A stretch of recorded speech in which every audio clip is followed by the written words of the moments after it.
Before I tell you what happened on a reservation road in Wyoming, you need to understand something about working tribal police at night. Out here, the roads are long and empty. There are no streetlights. Backup can be far away. Most nights, you are the only one out there. If this story makes you think twice about stopping for someone on a dark road, please share it. Subscribe if you want to hear how this situation got worse. And if you have ever worked a job where you were completely alone, where every decision was on you, leave a comment.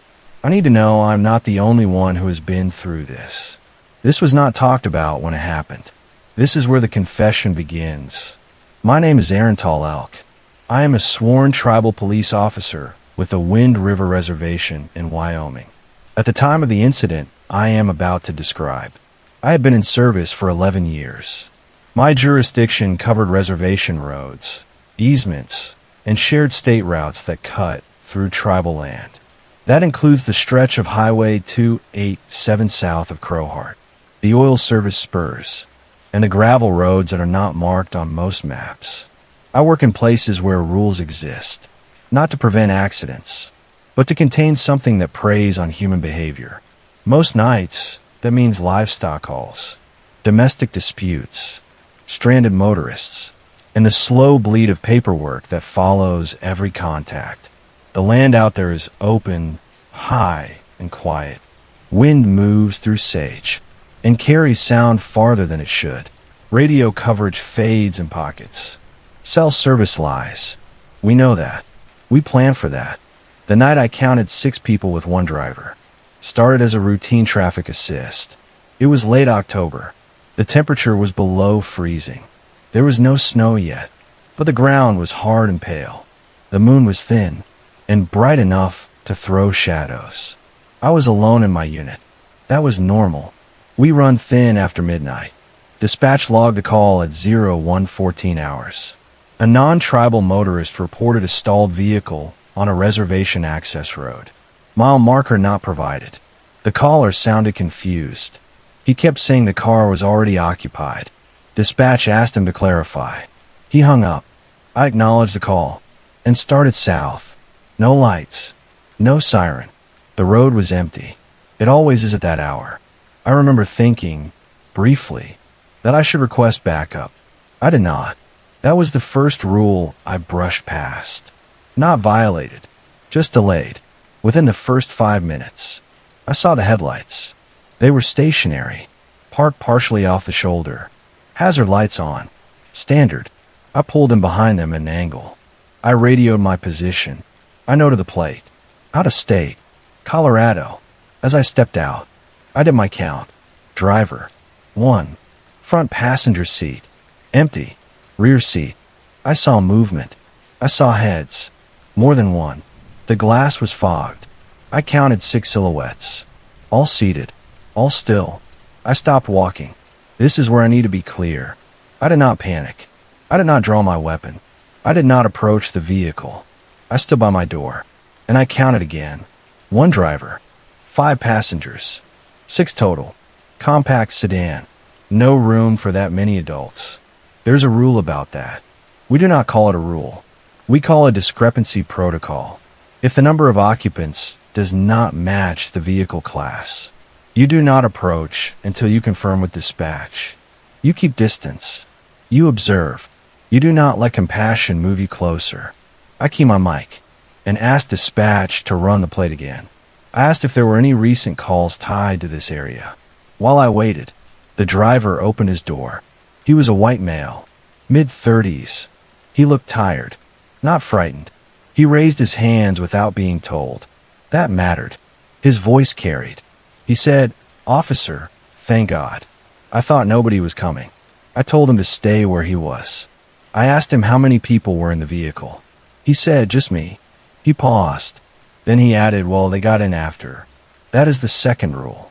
We do not ask follow-up questions to incomplete statements until we establish distance control. I broke that one. After what? I asked. After I stopped, he said. He laughed softly. Said I was just trying to help them. It was cold. Dispatch came back on the radio. Plate was clean. Vehicle registered to the driver. No warrants. No recent calls in the area. They asked if I needed assistance. I said negative. That was the first outright violation. I approached the vehicle. I kept my light angled down. I did not want to shine it through the rear glass. I told myself that was courtesy. It was habit. It was also wrong. When I reached the driver's side window, I saw the back seat clearly for the first time. There were 3 people back there, 2 adults, and a child. They were dressed wrong for the weather. Thin jackets, no gloves. Their faces were pale. They did not look at me. They looked straight ahead. The front passenger seat was empty. The footwell was not.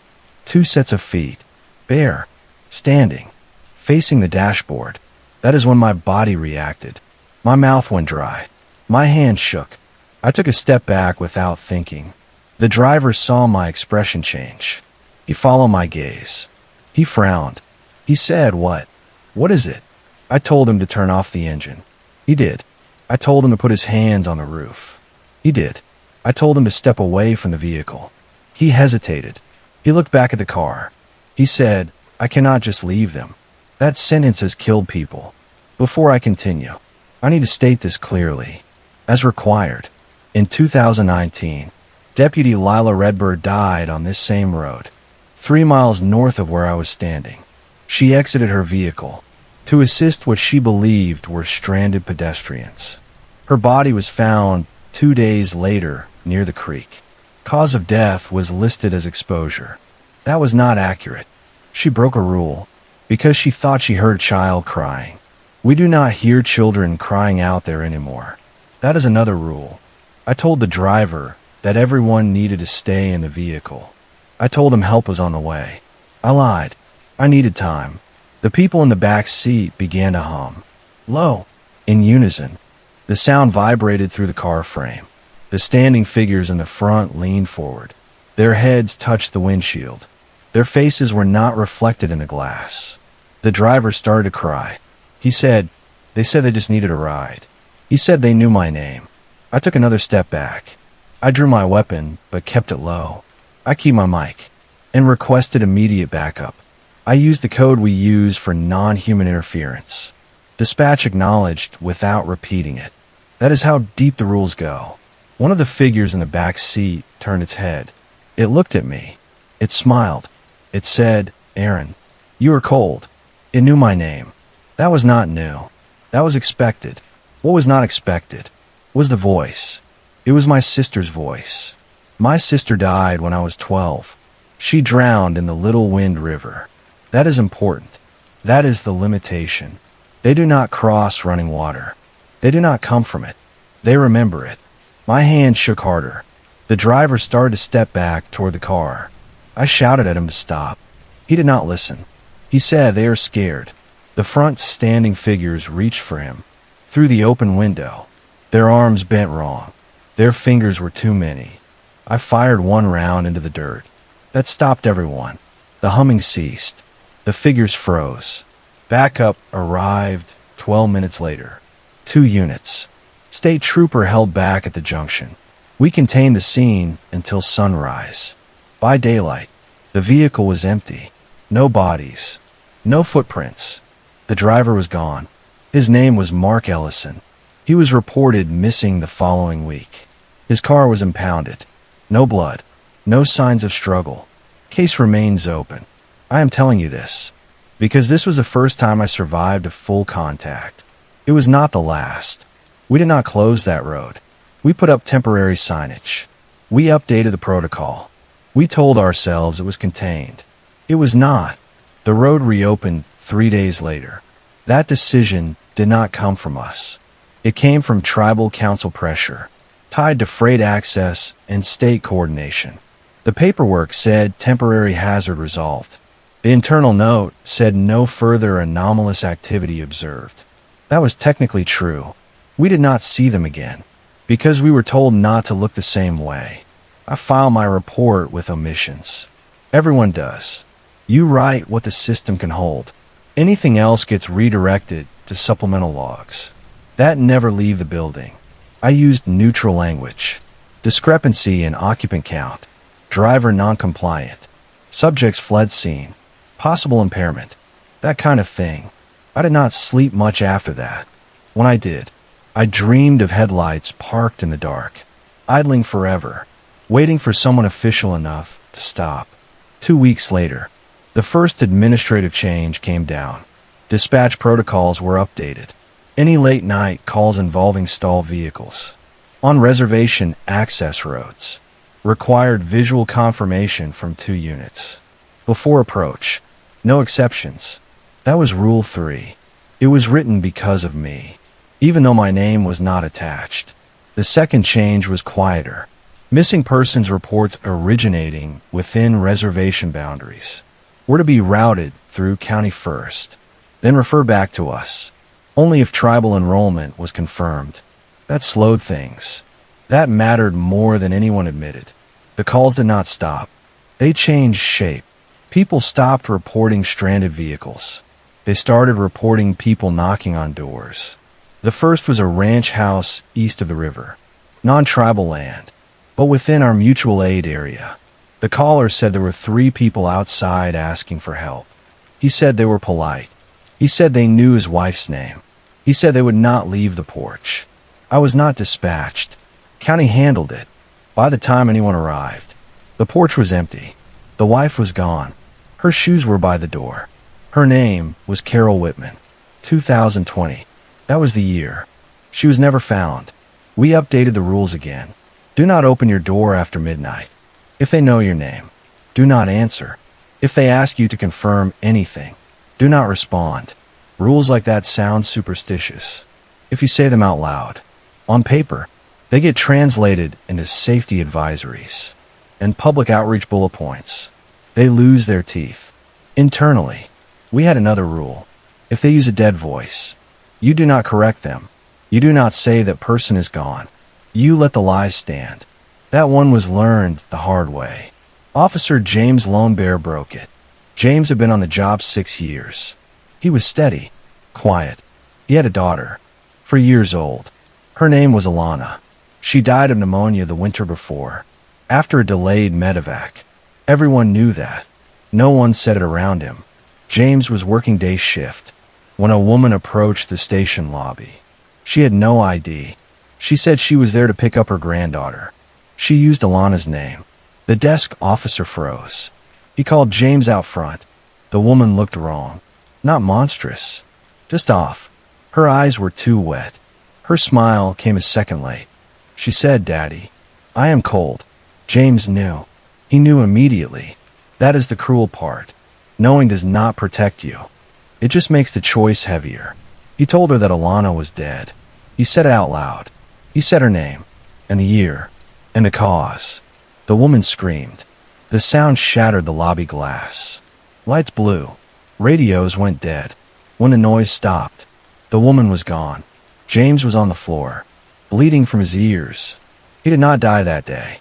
He died 6 months later. Suicide. Service weapon. That counts as a loss tied to a rule violation. It goes in the ledger. After that, we stopped letting anyone work the desk alone. The entity adapted. It always does. If it cannot come to us directly, it used process. It used paperwork. It used our duty. We started getting welfare check requests for addresses that did not exist. Dispatch would run them. The system would auto-populate names of previous occupants, dead ones, missing ones. The requests came through clean. No flags. No anomalies. We learned another rule. Never respond to a welfare check alone. Never enter a structure if the subject of the check is deceased. That sounds obvious. It is not. When the call comes from the system itself, I violated that one myself. It was December. Snow had come early. Drifts closed some of the secondary roads. We were short-staffed. I was coming off a double. Dispatch flagged a welfare check on a trailer near the old pipeline access. The name was my uncle's. My uncle raised me. After my sister died, he taught me to drive. He taught me to shoot. He died of a heart attack. In 2015, I attended his funeral. I carried his casket. Dispatch did not know that. The system did not know that. It just saw a name and an address. I told Dispatch I would handle it. I did not ask for backup. That was violation number 4. It was not arrogance. It was attachment. The trailer was dark. Snow covered the steps. No footprints. I knocked anyway. I announced myself. I used my full name and title. That was another mistake. Names are leverage. From inside, I heard the sound of a chair scraping. Slow. Careful. Then his voice. My uncle's voice. He said, "Aaron, come in. The door is unlocked." I stood there for a full minute. I could feel my heart in my throat. Every rule I knew was screaming. Every memory I had was pulling me forward. I did not open the door. That is the moment that saved me. Not strength. Not training. Exhaustion. I was too tired to move. I told dispatch I had visual confirmation. Subject, not responding appropriately. I requested backup. While I waited, the voice changed. It became my sister's again, then my mother's, then a man I served with in the Marines. Each one knew something. Only they should. When backup arrived, the trailer was empty. No heat, no power, no sign of recent occupation. The address was removed from the system. The next day, no explanation. We told ourselves we were learning. We told ourselves the rules were working. Then the truck started crashing. Long-haul semis began reporting obstacles. On reservation roads, human figures standing in the lanes. Drivers would brake hard, jackknife, roll. By the time responders arrived, there was nothing there. 2 drivers died that winter. One was decapitated, one burned. Neither body showed signs of impact, consistent with their crash reports. That detail was buried. The state threatened to reroute freight. The tribe pushed back. Meetings happened. Committees formed. Someone decided we needed data. They installed traffic cameras. That was the worst thing we could have done. The cameras did not see what we saw. They saw extra frames. They saw people where there were none. They saw too many occupants in vehicles. They saw faces pressed against glass. That did not reflect. Someone leaked a still. It went around online for a day. Before it was scrubbed. In that image, you could count them. 6 in a sedan, 8 in a pickup. More than fit. Always one driver. Public pressure rose. Questions were asked. We were told to downplay. To call it sensor error. Compression artifact. Snow distortion. Internally, we added another rule. Never review footage alone. Always have someone else present. Not because of fear. Because of accountability. You needed someone to pull you back. If you lean too close. I watched one of the analysts lean too close. Her name was Rebecca Shaw. Civilian. Contracted. She had a son, who died in a hit and run years before. The footage she was reviewing showed a child standing in the road. She reached for the screen. She whispered his name. She collapsed. Stroke. That is what the report says. She never woke up. By spring, we were losing people faster than we could replace them. Transfers out. Early retirements. Medical leave. The system began to strain. The entity did not rush. It does not need to. It waits for the structure to weaken. We received a memo from the Bureau. They wanted a liaison.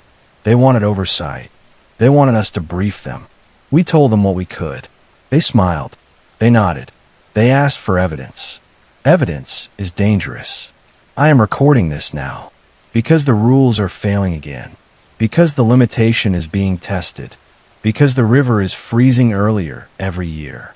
If you're listening to this, and you work nights, if you wear a badge, if someone stops you and asks for help, and they already know your name, do not get closer. Do not correct them. Do not let them cross running water. And if you ever count more people than a vehicle can hold, do not approach. Walk away. Let the road stay empty. By early summer, the river dropped. Snowmelt thinned. Channel split. Gravel bars surfaced where there used to be current. That should not have mattered. It did. The first incident after the thaw was logged as a lost hiker, a college student from out of state. Solo. Day pack. Last ping near a footbridge. That had been washed out years ago. County search and rescue took lead. We provided perimeter support. There is a rule about search operations. You do not call out names after sunset. You use whistles. You use lights. You do not invite response.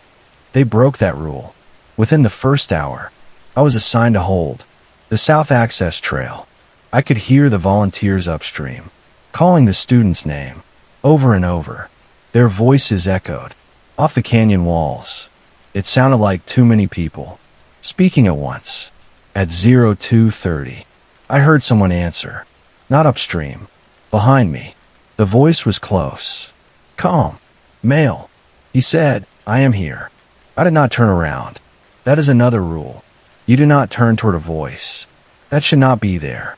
I keyed my mic and reported auditory contact.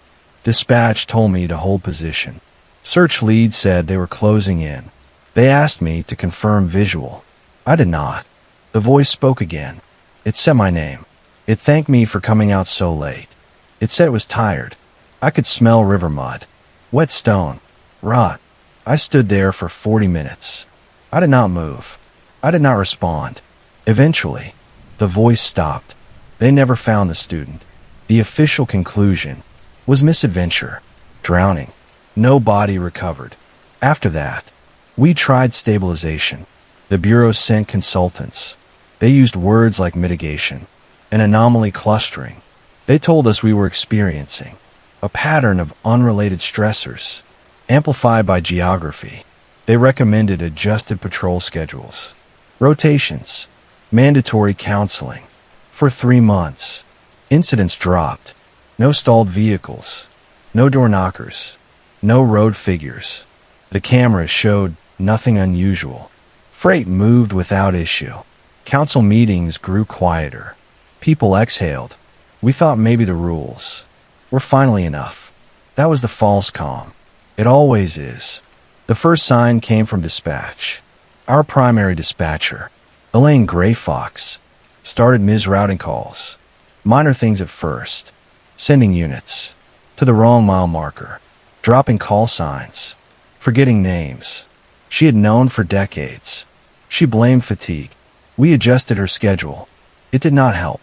Then she started hearing voices on open channels, not radio traffic, whispering, asking her to confirm details, names, addresses, family members.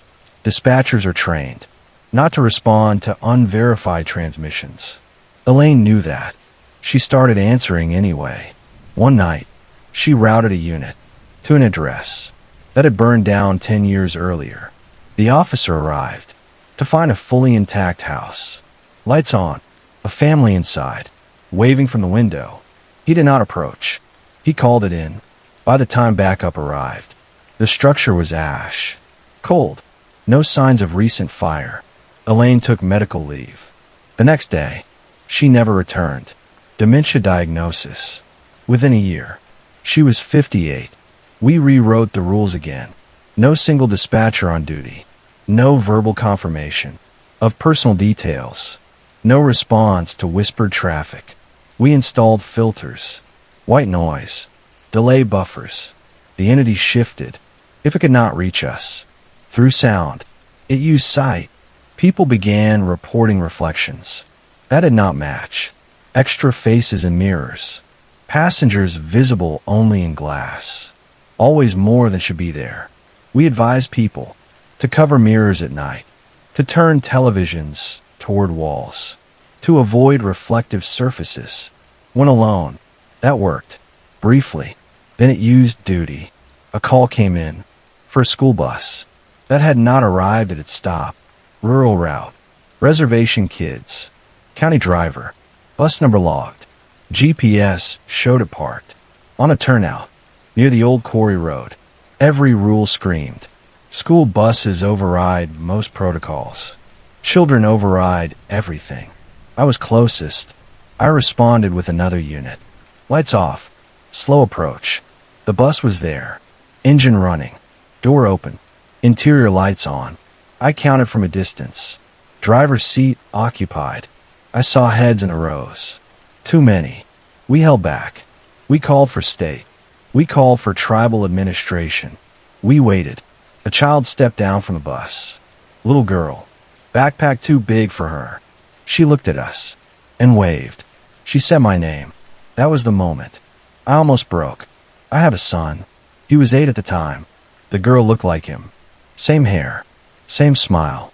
That was intentional. My partner started forward. I grabbed his vest and pulled him back. He fought me. He yelled that those were kids, that we could not leave them. The girl took another step. She asked why we were being mean. She asked if we were supposed to help. The driver leaned out of the bus. He smiled. He said there was room. I fired a flare. Into the road. Between us and the bus.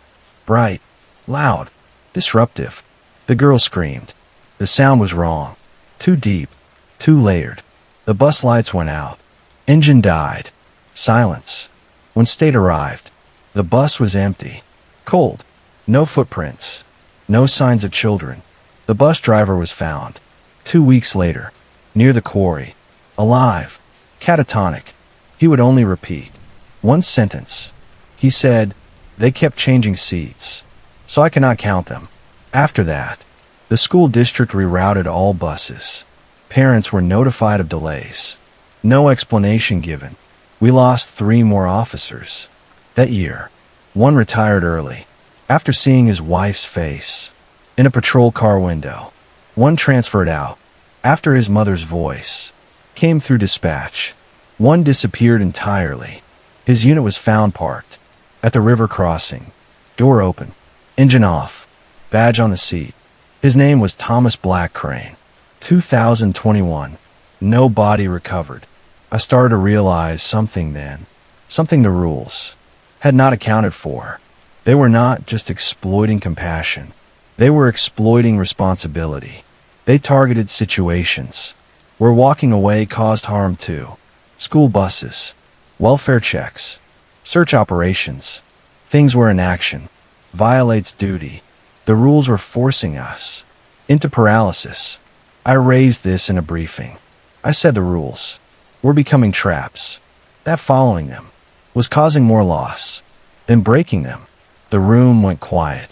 Administration asked me what I was suggesting. I did not have an answer. That scared them more than anything else. I could have said, that night, I went home late. My son was asleep. My wife asked me if things were getting better. I told her yes. I lied. That was a violation too.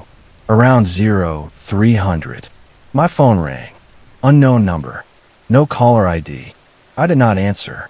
A voicemail came through anyway. It was my son's voice. He said, "Dad, I cannot find the door.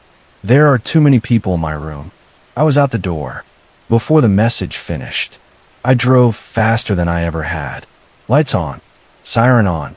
Rules gone. When I reached my house, everything was dark. Quiet. Inside, my son was asleep in his bed. Alone. No sign of disturbance. On his bedroom window, there were handprints. Small. Too many. Pressed from the outside. That was the night. I accepted that containment was failing. Not dramatically. Not all at once. Quietly. Through erosion. If you are listening to this, and you think rules will save you, they will not. They only buy time. And time is what it uses to learn you. After the voicemail, I stopped answering my phone at night. That sounds simple. It was not. Being unreachable violates policy. It creates gaps. Gaps get people hurt. I put my home number on silent and rerouted my duty line to voicemail after midnight.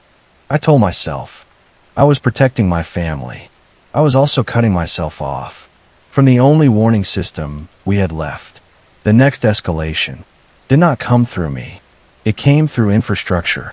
In late August, the power substation near Fort Washakie tripped offline 3 nights in a row. Same window. Between 01:30 and 02, crews went out during daylight. They found nothing wrong. No physical damage. No surge record. No animal strikes. The system log showed manual overrides that no one had performed. On the 4th night, a line worker stayed on site. His name was Eli Mendoza. Contracted. Experienced. He brought a camp chair and a thermos. He parked his truck under the lights and waited. At 01:47, The lights shut off anyway. Eli radioed in that he heard voices in the transformer yard. He said they were arguing about where to stand. He said one of them was counting. Dispatch told him to leave the area. He said he cannot see the gate anymore. He said the fence looked farther away than it should. When the lights came back on, Eli was gone. His truck was still there. Engine cold. Doors locked from the inside. The substation was fenced. No breach. No tracks. Power outages do not sound like our problem. They are. Darkness changes behavior. Darkness removes witnesses. Darkness forces people to seek help. The outages spread. Cell towers dropped.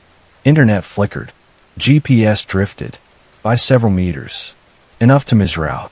Enough to matter. We started getting calls from people lost on roads. They had driven for years. Calls from elders who said their houses felt crowded. Calls from parents who said their children were talking to someone through the vents. We cannot respond to all of them. Administration initiated mutual aid restrictions, fewer responses, triage protocols. If no immediate threat, advise shelter in place. Lock doors. Stay inside until daylight. That advice killed someone. Her name was Marlene Big Crow, 72, lived alone. Her granddaughter called for a welfare check. After Marlene stopped answering, dispatch advised waiting until morning. Due to weather and staffing, in the middle of the night, Marlene opened her door because someone outside was crying. It used her husband's voice. He died 10 years earlier. Her body was found at sunrise. In the doorway, no injuries. Eyes open, mouth frozen, in a scream that never finished. That was the first dependent loss, tied directly to administrative delay. It did not change the policy.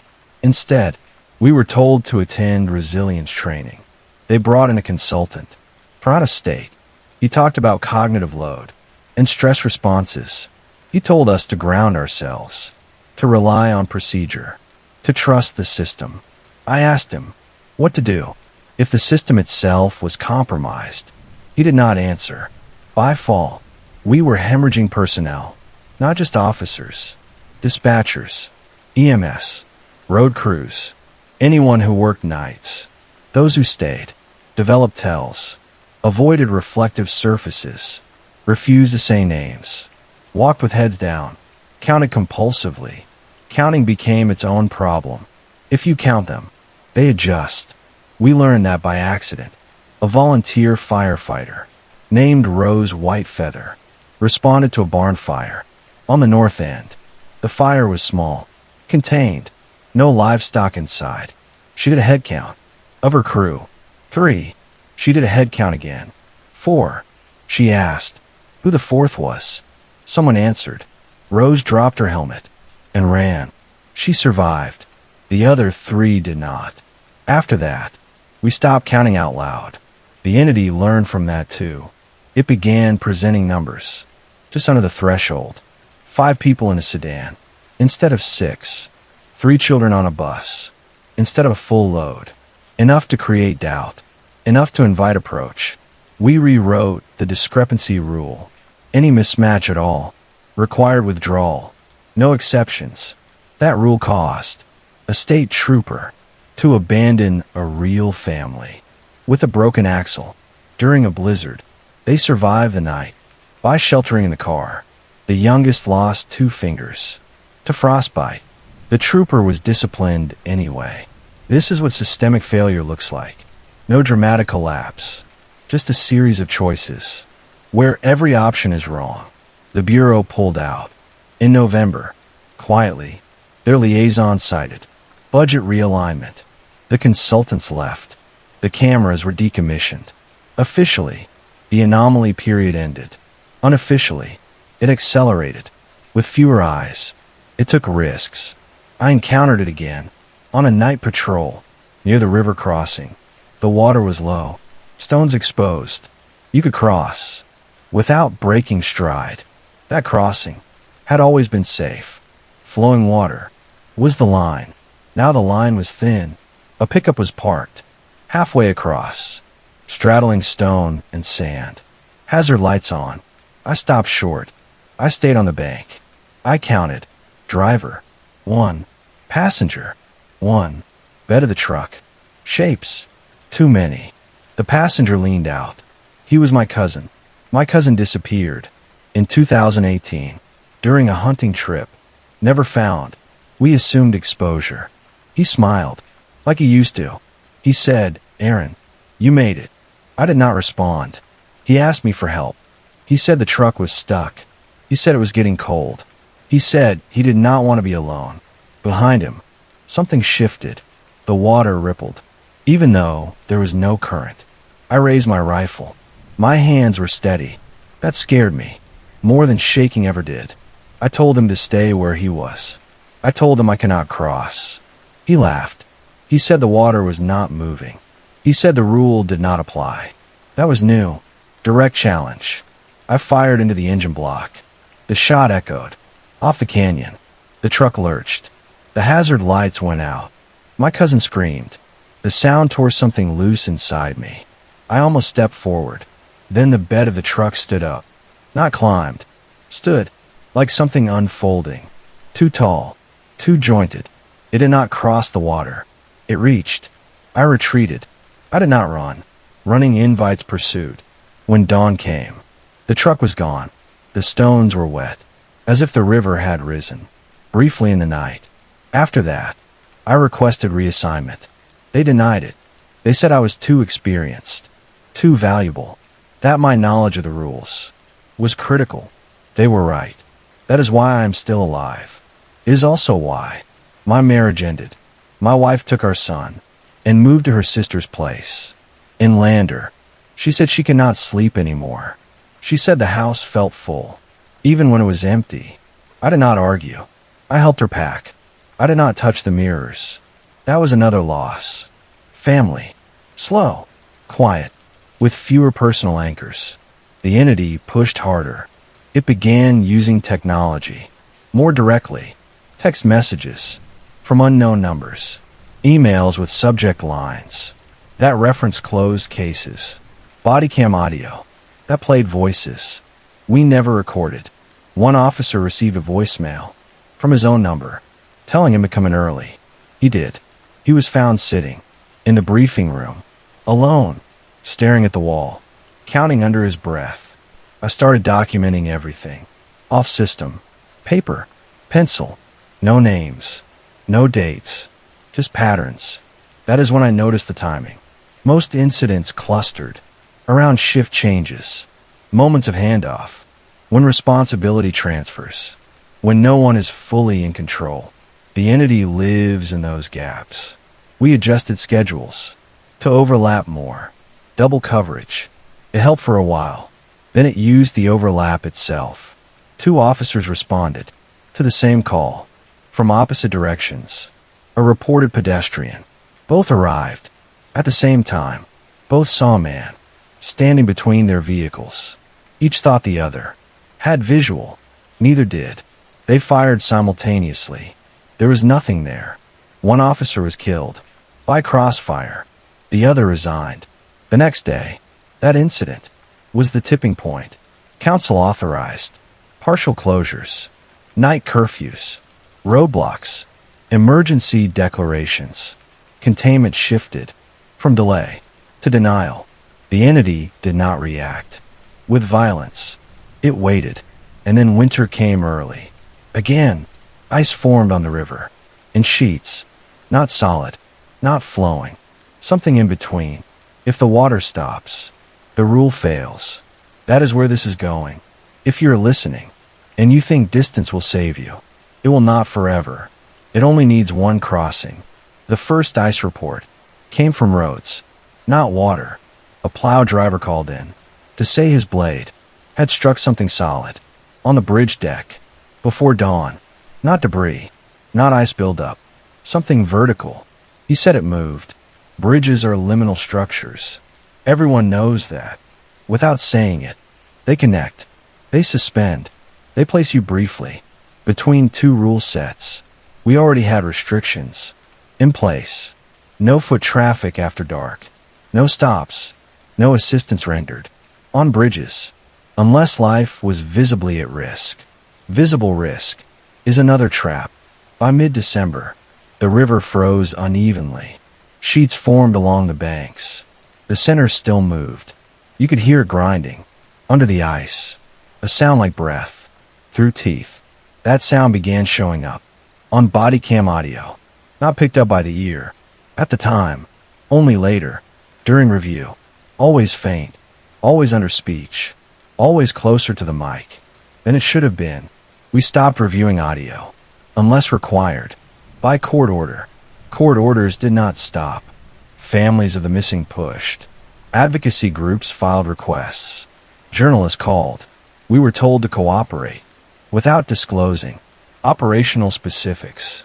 I sat through 3 depositions that winter. Each time, I described events in neutral language. Each time, someone asked, why would it not approach? Why would it not assist? Why would it not act? Like police, I wanted to tell them, that action is not always help. That sometimes doing your job gets people killed faster. I did not say that. During the 3rd deposition, the room lights flickered. The court reporter paused. She said she thought she heard someone else typing. No one acknowledged it. After that, the entity stopped pretending to be passive. It began coordinating. Calls came in from different locations, describing the same individuals, same faces, same clothing, same voices, always just out of reach of multiple units. It wanted a split. We learned another rule. Never pursue simultaneous sightings. Pick one. Let the others go. That rule cost us a child. A boy named Lucas Gray Wolf went missing from his backyard. During a blackout, 2 sightings came in. One near the old mill road. One near the river access. We chose the road. The river was still moving then. Lucas was found weeks later downstream, under ice. No signs of drowning. His mother stopped speaking. After that, she just stared at responders. During the recovery, I still see her face in reflective surfaces. If I am tired enough, the rules did not account for coordination because we never thought it could plan. At that scale, we were wrong. The next escalation involved emergency services directly. An ambulance responding to a cardiac call was diverted by dispatch to a secondary address due to a system update error. The crew questioned it. The address matched a previous call from the same patient. They followed protocol. The house did not exist. The ambulance vanished from GPS for 9 minutes. When it reappeared, it was parked at the original address. Engine off. Doors open. Patient dead inside. Crew missing. We never found them. After that, EMS refused night responses. Without law enforcement escort. Law enforcement refused escorts. Without state support. State required written justification. For each deployment, response times stretched. Outcomes worsened. The entity did not rush. It allowed the system to choke itself. I was promoted. During that period, lieutenant, acting, no ceremony, no congratulations, just a quiet reassignment, because no one else would take it. Leadership is exposure. That is another rule. I began receiving calls directly from officers, from dispatch, from families. I stopped sleeping entirely. The first time, I heard my wife's voice in my office. I almost answered. It came from the hallway. Soft, familiar. She said my name, the way she used to, when she was tired, but trying not to sound angry. I stayed seated. I stared at my desk. I counted the staples in the paperwork and did not realize it. She gave instructions to a unit. That did not exist. That unit acknowledged. The acknowledgement was recorded. Voice matched. A deceased officer. We pulled the recording. Listened together. 3 supervisors in the room. No one spoke until it finished. Then we deleted it. Deletion does not remove exposure. It just shifts liability The entity adapted again. It stopped pulling people away. It started pushing them toward each other. Domestic calls spiked. Not violence. Fear. Multiple callers from the same house, insisting there were too many people inside. Families barricaded in bedrooms, arguing about who belonged there. One call came from a home with 3 occupants. When we arrived, in daylight, there were still 3. No sign of intrusion, but the security footage from the night before showed 7 figures moving through the living room, all wearing the same clothes as the residents, all slightly out of sync. That footage never left the evidence server. It corrupted any system it touched. We learned another rule. Too late. Never store visual proof. Long term. Review once, then destroy. By March, our jurisdiction was a patchwork of no response zones. People learned to live around it. Fires burned unattended. Livestock wandered. Roads collapsed. The entity did not target those failures. It used them as background noise. What wanted was authority. It began impersonating us. Calls came in from people saying an officer had knocked and told them to evacuate. Others said they were instructed to open doors for inspection. The descriptions were vague, badges distorted, names almost right. We issued public alerts, told people to verify credentials, to call dispatch before complying. Dispatch could not keep up. Someone claiming to be me started making rounds. I learned that when a resident I trusted called to thank me for checking on her. She described my uniform accurately, my vehicle, even the way I stood. She said I told her everything was under control, that she should open her windows to let the house breathe. Her house burned down 2 nights later. Electrical fire. No cause determined. I never went there. Identity became another attack surface. We updated uniforms, changed patrol car markings, rotated call signs. It followed. The entity was not copying us. It was using the idea of us. Authority is permission. Once it understood that, escalation accelerated. Without spectacle, people stopped questioning directives. They complied out of exhaustion. That is when the disappearances increased. Not dramatic, one at a time. Often after an official-looking interaction. No signs of struggle. No witnesses willing to testify. No patterns the system would acknowledge. I tried to resign. My request was denied. Within an hour, marked mission critical. Essential personnel. I was ordered to remain. That was the moment I realized I was no longer a containment officer. I was an anchor. If I left, something would fill the space. The next major set piece unfolded around the school gym. Winter storms knocked out power. Across the valley, emergency shelters were opened. The gym was designated as a warming center. Families arrived in waves. Volunteers checked names. At the door, names again.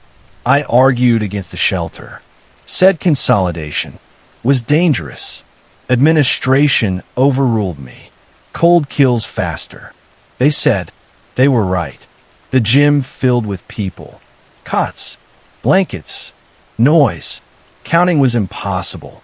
At 100, someone noticed there were more people than before. No one could say how many had arrived. Children were crying. Adults argued about space. Volunteers tried to restore order. I arrived with 2 officers. We stood at the entrance. We did not go inside.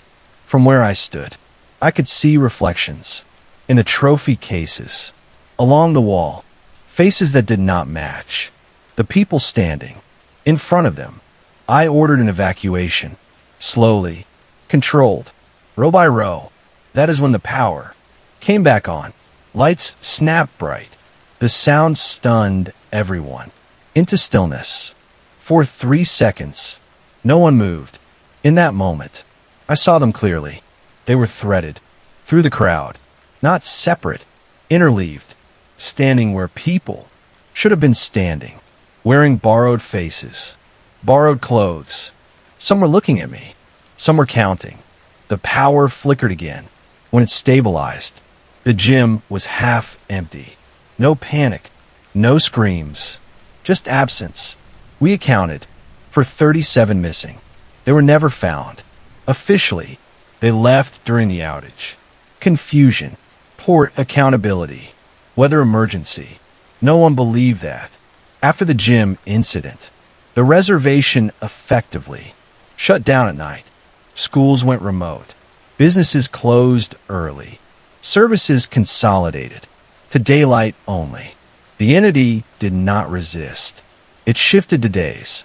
People began seeing extra passengers in morning traffic, reflections in storefront windows. At noon, voices in open offices, rules based on darkness. Failed. Fatigue replaced fear. That is worse. I was called to a meeting with tribal council and state representatives. They wanted a final assessment. I counted the cracks in the tile.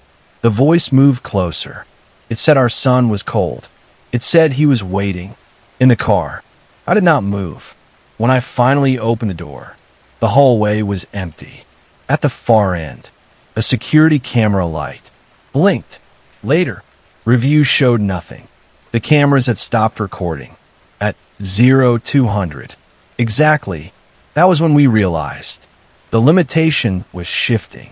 It could not cross running water. But ice is not running. It is still transitional, temporary. We attempted a countermeasure. Public Works began breaking ice along key crossings, maintaining flow. It was expensive, dangerous, necessary. For 2 weeks, incidents decreased. Then the ice broke someone. A road crew foreman fell through near the South Bend. Rescue teams responded. Immediately, they pulled him out. Within minutes, he was alive. When they reached shore, he died screaming. Not from hypothermia, not from trauma. He kept saying there were hands under the ice. Too many, holding him up, pushing him back down when he tried to surface. After that, no one would break ice anymore. Containment collapsed in layers. First infrastructure, then response, then trust. People began self-enforcing. Armed checkpoints, night watches, families sleeping in single rooms, boarding windows, avoiding names. Avoiding names matters. If you do not name someone, they cannot answer as easily. That rule spread organically. Elders taught it. Parents whispered it. Children adapted fastest. Children always do. We started seeing kids refuse to say their own names. At school, teachers complained. Counselors were brought in. One counselor tried to force it. She insisted a boy say his full name for a form. He did. The lights went out. The windows rattled. When they came back on, the counselor was gone. The boy was sitting quietly at his desk. He did not speak again. By January, the reservation was effectively under curfew, after dark, officially for safety, unofficially because no one would come. If something happened, that is the truth. No one wants to admit. I received an anonymous envelope. One morning, no return address. Inside was a photograph. It showed my patrol car. From the outside. Parked. Engine off. Lights out. Me sitting inside. I was not aware anyone had taken it. On the back, written in careful block letters, were the words, 6 is enough. That was the first time it communicated without mimicry. Direct. Intentional. I understood then that the counting was not incidental. It was how it oriented itself, how it anchored interactions. One driver, multiple passengers, one authority, multiple obligations. Overload the count. and the system fails. I shared this theory with administration. They nodded. They asked for proof. Proof requires exposure. I stopped pushing. The next loss was personal. My father went missing. In February, he lived across the river. He refused to move. He said the water protected him. He said his father taught him that. The night the ice fully locked, he called me. He said someone was knocking. He said they were asking for me, by name. He said there were more voices than people. I told him not to open the door. I told him to stay on the line. He said the river was quiet. Then the call dropped. By the time I reached his house, dawn was breaking. The ice was solid. No sound beneath it. The door was open. The house was empty. No signs of struggle. On the far bank, I saw footprints. Many, all facing away, all stopping at the ice edge. None crossed back. That was the third family loss. I did not file a missing persons report. I added his name to my notebook.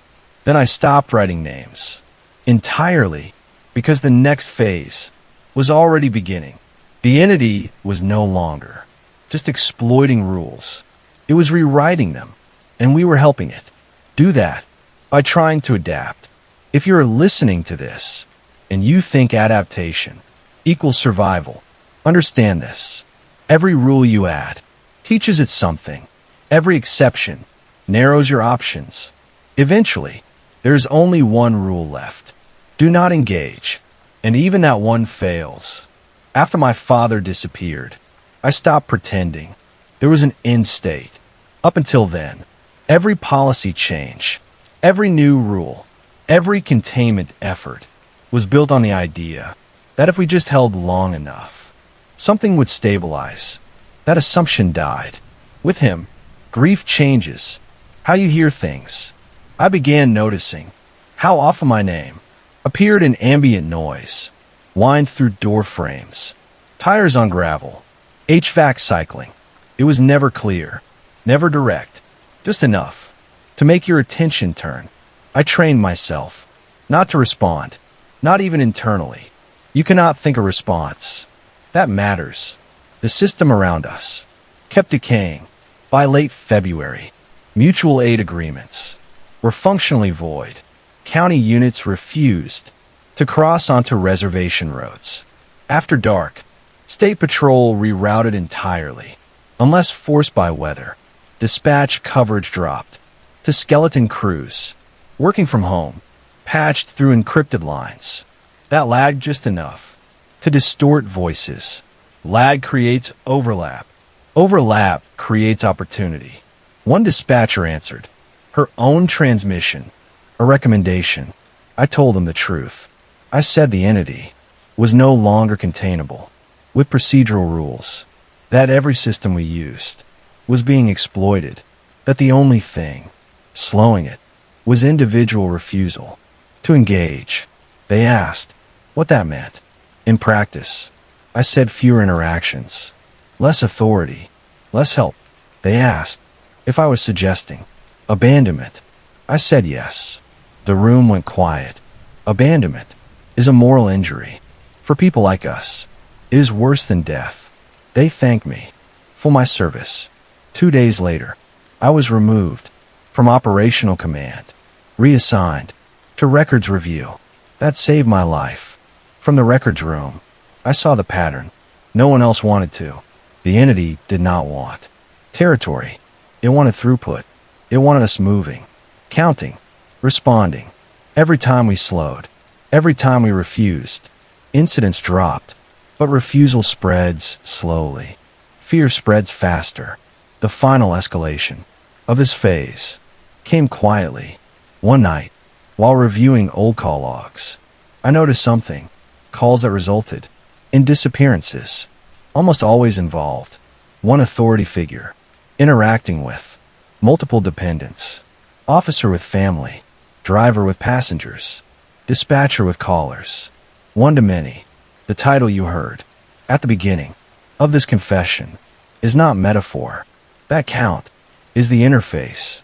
One driver, 6 people. When the ratio exceeds a certain threshold, The entity can attach. I do not know why. I don't know this. It cannot create authority. It can only exploit it. That is its limitation. The question is, how long until it learns how to remove us entirely? Because once there is no one left to ask for help, it will not need to knock anymore. Part 8. Records review sounds passive. It was not. I was assigned a windowless office in the sub-basement. No radio, no patrol access, just terminals tied to archived systems that were not supposed to be live anymore. That was intentional. They wanted me isolated from operations.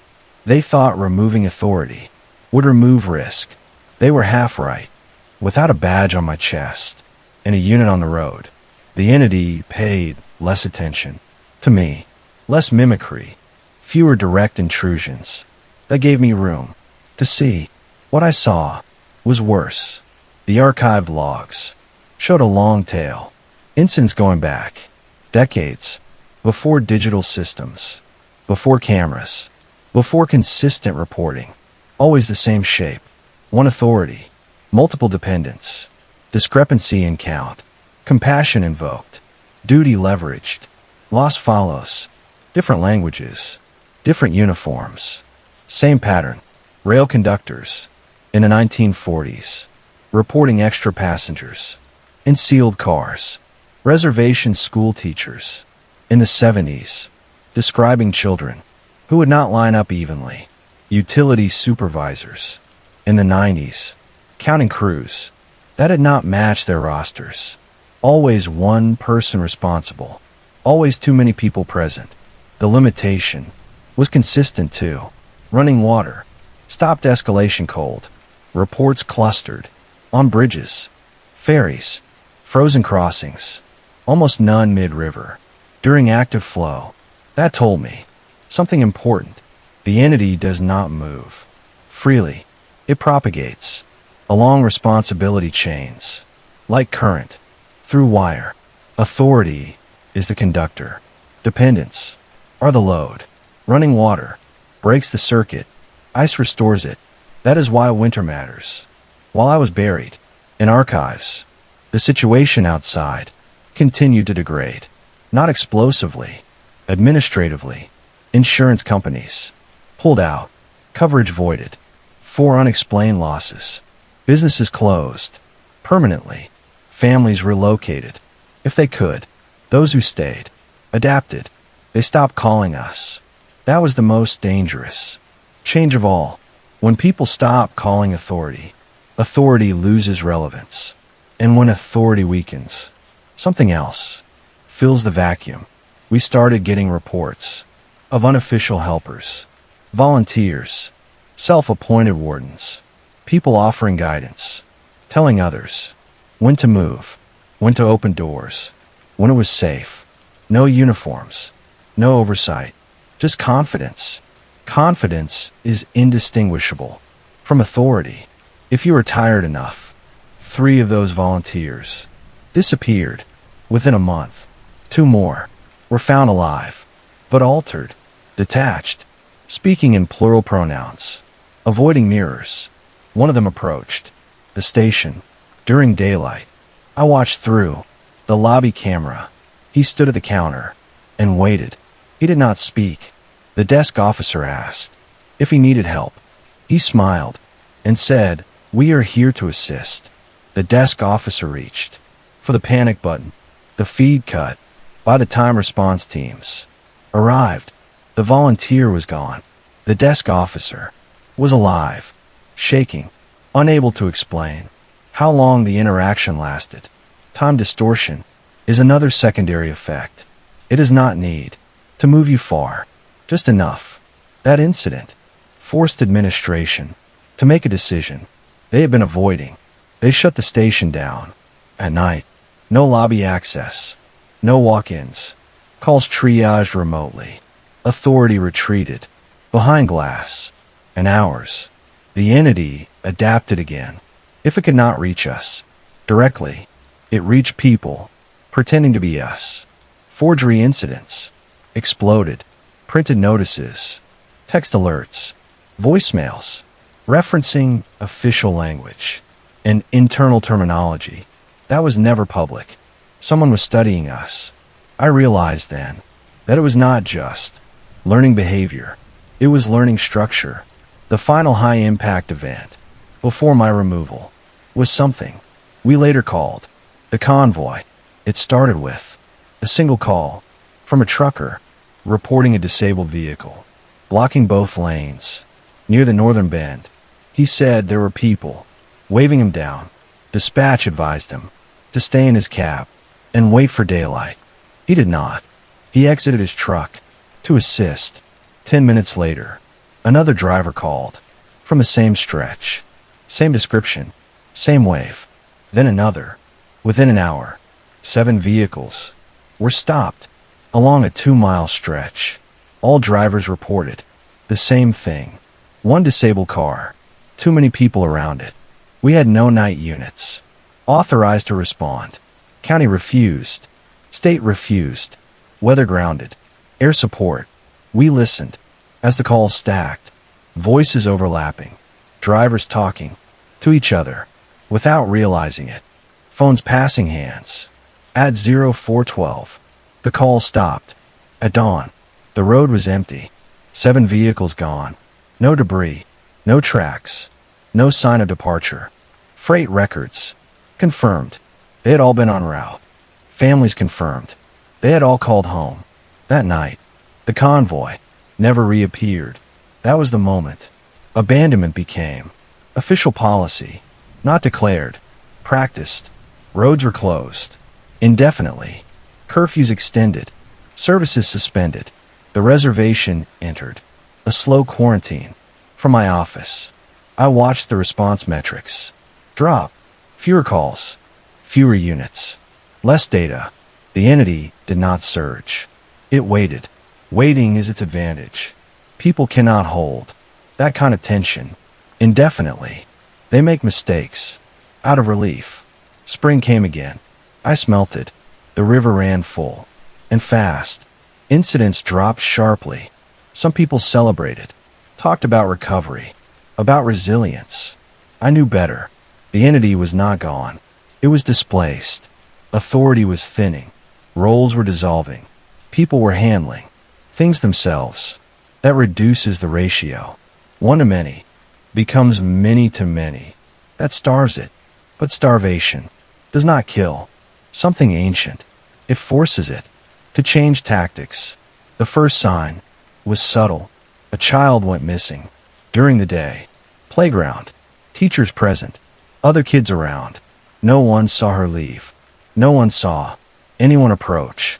Security footage showed her standing still near the fence. Then there were more children around her than before. Then there were none. That was new. No authority figure directly involved. No clear responsibility chain. I went back through the footage, frame by frame. I noticed something I had missed before. A volunteer crossing guard had waved the class out earlier than scheduled. No uniform, no badge, just confidence. The teacher deferred. That was enough. Authority does not require position. It requires acceptance. That realization cost me sleep. I did not have left because it meant the limitation was not as strong as we thought. The entity does not need formal authority. It needs consent. Consent to guide. Consent to lead. Consent to be responsible. That expands the field exponentially. By early summer, reports came in from outside our jurisdiction, other reservations, rural counties, isolated towns. Same pattern. Extra passengers. Reflections. Voices using names. I was contacted unofficially by a federal analyst. Off the record, he asked if I thought this was spreading. I told him it always had been. We just noticed it because it learned us. Before he hung up, he asked me one last question. He asked if there was any rule that still held. I told him yes. 1. Do not consolidate. Do not gather. Do not shelter. Do not combine responsibility. Isolation slows it. Connection feeds it. That is the opposite of how we are trained. That is why this ends badly. My final days and records were spent preparing this confession, not for administrators, not for courts, for anyone who still believes authority protects. It does not. It attracts. If you are listening to this, and you are in charge of people, children, patients, passengers, students, count them. If the number changes, walk away.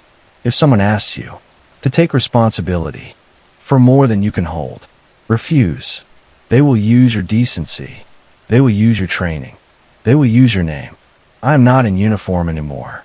That is why I can say this out loud. Because the next phase does not need officers. It needs leaders. And there are too many of those. I am recording this last part because there is no longer a safe place to store it. The records room was shut down 2 weeks after I cleared my desk.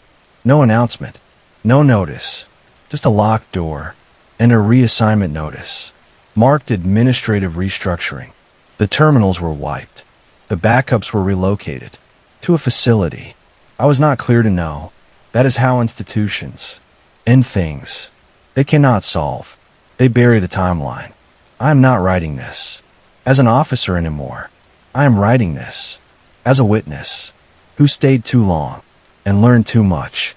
After I left the department, I moved south, away from the river, away from reservation boundaries. I chose a town with no bridges, no freight routes, no night traffic to speak of. I took a job that did not involve supervision. I kept my head down. I did not volunteer. I did not join anything. For a while, it worked. That is another false stabilization. Distance feels like safety until you understand scale. The first sign followed me. 6 weeks later, I was at a grocery store. Midday, fluorescent lights, families, noise. I pushed a cart. I counted, without meaning to. Habit. 1, 2, 3. At the end of the aisle, I saw a minivan parked through the glass doors. Engine running. Driver inside. I counted silhouettes. Too many. I froze. That is important, because I was no longer an authority figure. No badge. No uniform. No duty to act. And it still noticed me. The driver looked up, met my eyes, through the glass, smiled. I left the store, without checking out. I did not look back. That night, I heard my name, in the air vents of the apartment, not spoken, shaped, like breath passing, over a mouth. That did not exist. I moved again. Here is the part that matters. It does not need you to be official forever. It needs you to remember being responsible. Once you have carried authority, the shape stays with you. I stopped sleeping entirely. After that, I began writing everything down. Again, on paper. Then I burned it. I stopped keeping notes. I stopped counting consciously. I avoided mirrors. I avoided crowds. I did not speak names out loud. If I could avoid it, I learned that helps. Some. What does not help is warning people directly. I tried. I spoke to a former colleague in another state, different agency, similar terrain. I told him what to look for. I told him about the counting, about the ratio. 2 weeks later, he disappeared during a multi-vehicle accident response. 1 supervisor, 7 victims. That is when I understood the final rule. You cannot spread this safely. Awareness is not protection. It is advertisement. That is why this confession exists. In this form, one direction, no feedback, no discussion. If you comment on this, if you analyze it publicly, if you share it as entertainment, it will learn faster. I need you to understand that. I am not asking for belief. I am asking for restraint. The entity is not a creature in a way people want creatures to be. It does not stalk. It does not hunt randomly. It allocates. It looks for load-bearing humans, People who hold others together. People who answer calls. Who keep lists. Who make decisions. Who are trusted. It cannot bypass one limitation. It cannot create obligation. From nothing, you must accept responsibility. First, that is why it mimics distress, why it uses children, why it uses family voices, why it pretends to need help. It is not lying to deceive you. It is testing whether you will step into the role. Once you do, the count begins. One of you, many of them. When the ratio tips, it attaches. Rules help only until they become predictable. We learn that. Too late. Here are the rules that still matter. Not all of them, just the ones that held longest. Do not approach when a count is wrong. Do not consolidate people. At night, do not open doors for voices that know your name. Do not correct the dead. Do not respond alone. Do not assume authority is protection. And most important, do not accept responsibility for more people than you can physically see. And verify if someone asks you to take charge and the situation feels crowded in a way you cannot explain. Refuse. You will feel like a coward. You will feel like you are abandoning someone. That feeling is the hook. I broke that rule more than once. That is why so many names sit with me. Lila, James, Rebecca, Thomas, Marlene, Lucas, my father. I do not say their names out loud anymore. I write them once. Here, then never again. If you work in emergency services, if you wear a uniform, if you sit behind a desk, that routes help. Understand this. Your job is no longer to save everyone. It never was. Your job is to know when saving becomes feeding. That line is thinner now. The entity is adapting faster. It has learned that formal authority is optional. It has learned that confidence works just as well. It has learned that people will follow anyone who sounds certain when they are afraid. It has learned that leaders gather people. I believe it is older than our systems, older than our roads, older than the idea of jurisdiction. I believe it has been constrained by our separation, by distance, by rivers, and travel time, and slow communication. Those constraints are gone. I do not think this ends. I think it cycles. Periods where authority is strong, then periods where authority collapses. It feeds during the transition. We are in one of those transitions now. I am not here to tell you what to do. I am here to tell you what not to do. Do not gather people in shelters unless there is no other option. Do not let one person manage too many dependents. Do not trust common instructions from unknown sources during emergencies. Do not let someone else count for you.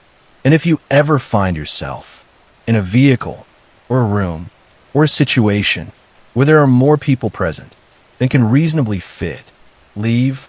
Do not announce it. Do not apologize. Do not explain. Just go. It will try to stop you. By sounding familiar, it will sound like love. That is the last thing it learned. I am tired now. I have been tired for years. If you're listening to this at night and you feel like your house is too full, even when you are alone, turn off the lights. Move to running water if you can, and do not answer anyone who calls your name from the dark. This confession is made too late, but maybe not useless. That depends on whether you choose duty or distance.